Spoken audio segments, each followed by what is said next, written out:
Hello everybody, thanks for joining us. Welcome to RacerXOnline.com. I am Kris Keefer, and today we have a 2025 Triumph TF 450X, and these suckers will be in dealers shortly. I don't know if they're out in dealers quite yet, but we got ours, and I wanted to do a little refresh for you guys because the last time we rode this model was in November in Georgia at the Triumph facility.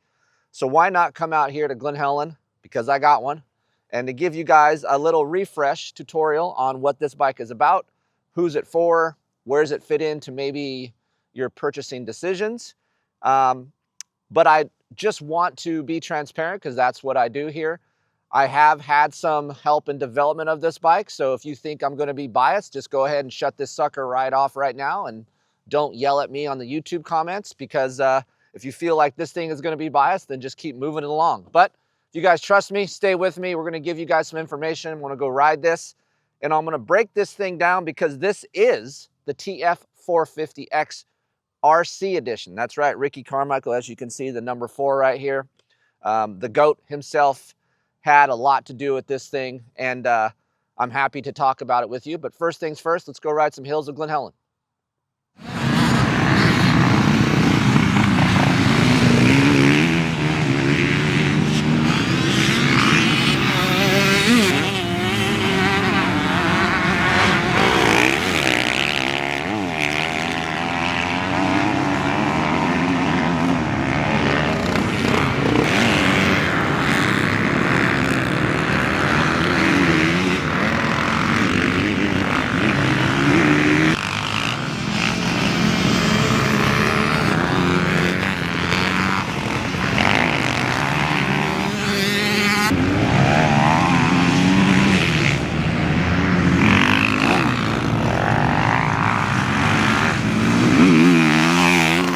All right, guys, that wraps it up here today. Glen Helen Raceway on the Triumph TF 450 RC. I think I screwed that up at the top of the show. I think I said X, but this is Ricky Carmichael's version. So, as you can see, there are some things on this bike that doesn't come with the RC. Obviously, Ricky is partnership with ODI. He has his own bend-to-bar, as well as ODI lock-on grips.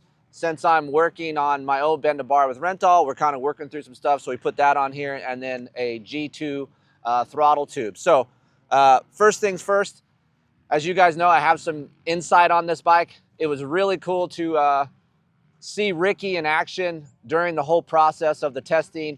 Ricky was present within several days of testing with this bike. So it was nice to see how he breaks down a bike, how he puts his mind into a production mindset, not just what he likes, but also what he thinks the consumer would like for comfort, engine delivery. So it was a collective effort, and it was really an honor to be a part of helping develop this bike, because it's an experience to be with guys that you looked up to growing up, and to see, I don't know, to see Ricky actually, I don't want to say downplay it, but he comes in within these tests. There's no ego, and he's here to do a job, and he's trying to make the bike better. So I just want to talk a little bit about that, because a lot of you guys don't have experience with going to the tests and what these are like, but he is a part of this bike. So again, ODI bars come stock on the RC edition, lock-on grips. He works with a lot of other partnerships like Hinson, Cometic, and Dunlop. So Dunlop tires also come on this bike.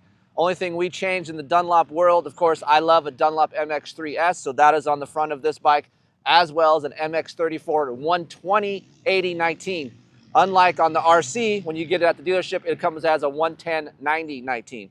Other than that, smoke and mirrors. I put fork stickers on to protect the fork legs here at Glen Helen, because God knows there's shards everywhere here, getting roosted by dudes on KX 500s with open faces, and I don't want this bike messed up. So this was a confirmation. I haven't ridden this bike out west.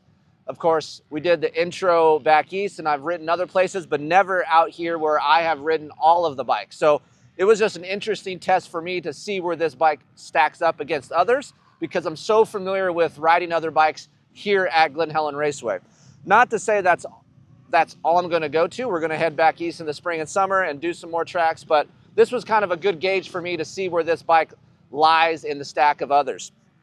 So the good news is, everything that I felt back east, and if you go back to the Racer X video that I did in November, There's not a lot of differences between that video and what I'm going to tell you here. So for me, that is great news. And what we call in the world of track toughness, you can take these bikes and put them in different places and they all feel similar. So all of the characters that I felt back in Georgia are similar here at Glen Helen Raceway. So starting with the engine, if you guys are wondering what this engine delivery is like, it's a very smooth, linear, easy to ride engine. That's the best way to explain it.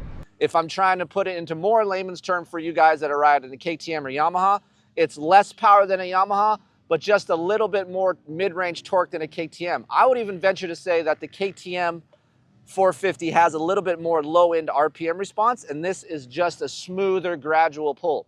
One other note that I forgot to add here, stock gearing is a 1348. I put a 1349 gearing. That's because that's what we had at the introduction. Triumph decided to go with a 48 style gearing for length purposes, but if Simon can get a shot here later, I ended up putting that rear wheel back, putting a 49 tooth on just to get a little bit more recovery and some more low end. So that's basically where this engine is at. It's easy to ride. Compared to other models in its class, the Yamaha, even the Kawasaki 450 SR, those have more low-end feel, but for me, I can get in and out of corners much easier on the TF 450 RC because it's controllable. Here, when it looks like you have a lot of traction, you don't. Even when you do have traction, like I did back in Georgia, it's easy to manage. I don't get as tired. So for me, that's kind of what I've been looking for the last couple years, just a more manageable power. And if you guys are scared of 450s, you shouldn't be scared of this type of power. It has a little bit more low-end pull than a KX 450, the standard edition. And for me, it doesn't feel as lazy in corners as the KX 450 does. But I will say this. If you're looking for a lot of excitement, this probably isn't going to just make you happy right away. If you're pulling out of the pits and you're going, rop, rop, rop, rop, you're not going to get a lot of like, wow, see the pants going, man, this thing is just going to be so fun to ride. What makes it fun to ride is it's usable. And for me, that's what I like to have. That's what makes me have fun, is a bike that's usable. I can use its power. It gets the power to the ground. I can get in and out of corners. It's predictable.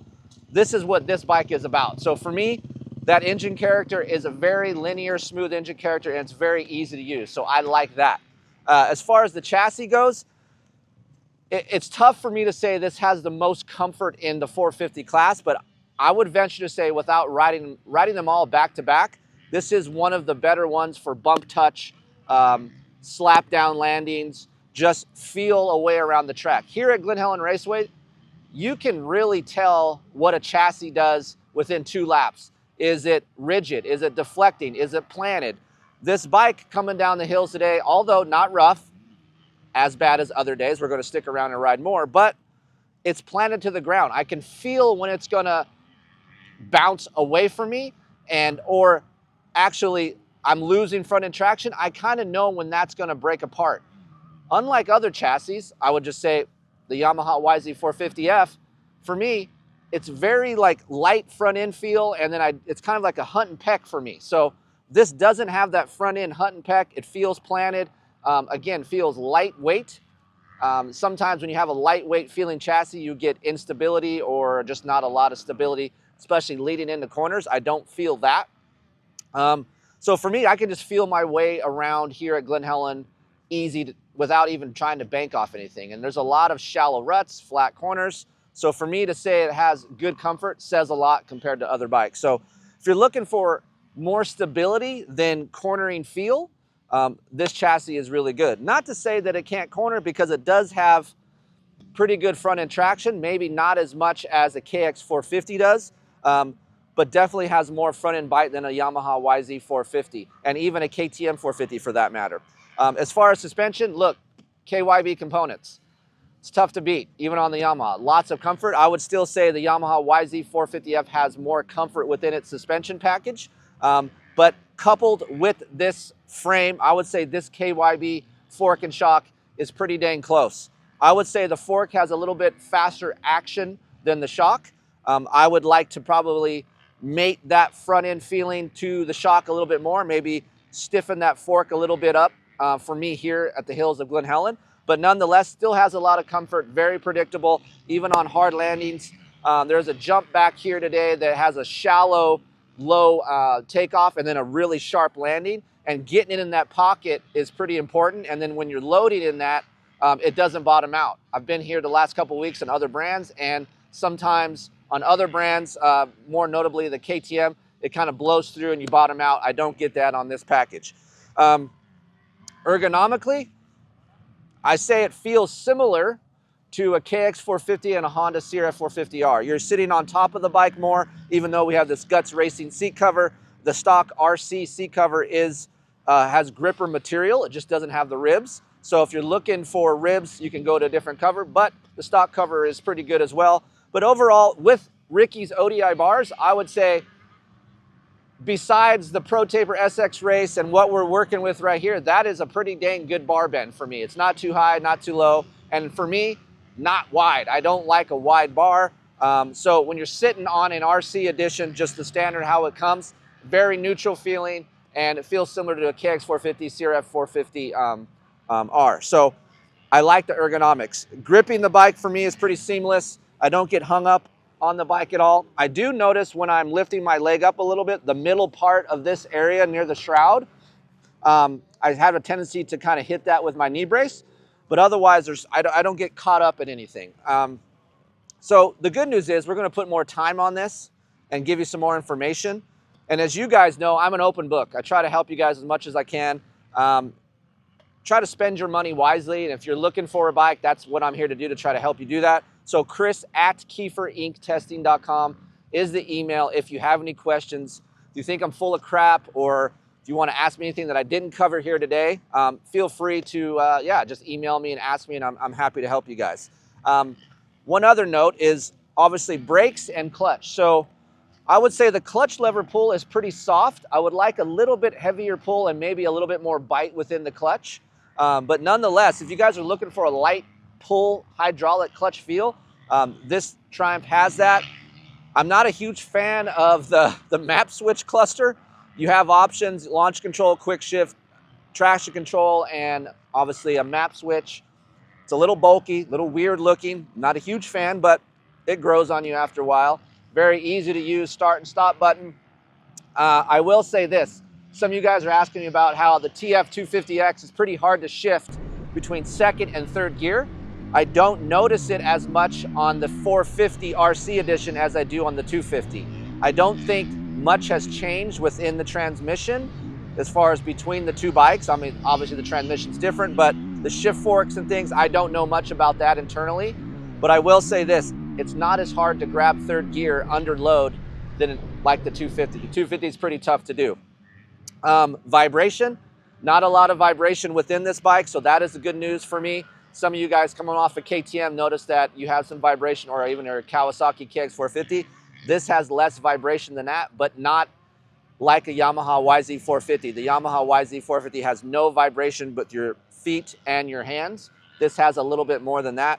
But I don't know, man, like for a first year bike, it's a pretty damn solid machine. I'm gonna put more time on it. We're gonna talk more about reliability soon. Obviously, we're just starting out here. We're gonna keep trucking along with this bike and give you some more reliability feedback here soon. But again, my door is open for you guys. If you have any questions about this bike, and if you're wondering, maybe you're thinking about purchasing one, hit me up. Happy to help you guys. And look for more information here on RacerXOnline.com. And don't forget, 12 issues, $30. Get a magazine mailed to your mailbox. It's crazy. Remember when I was a kid, Tuesdays, cycle news, that was my day. I didn't care about any other day. I don't care about Friday nights. I didn't care about Saturday nights. Tuesday evening, cycle news in the living room with my dad. That was cool. So get a Racer X magazine, 12 issues, $30. Be safe. Tell someone you love them, because you never know what could happen. And ride hard, ride safe. See you at the track.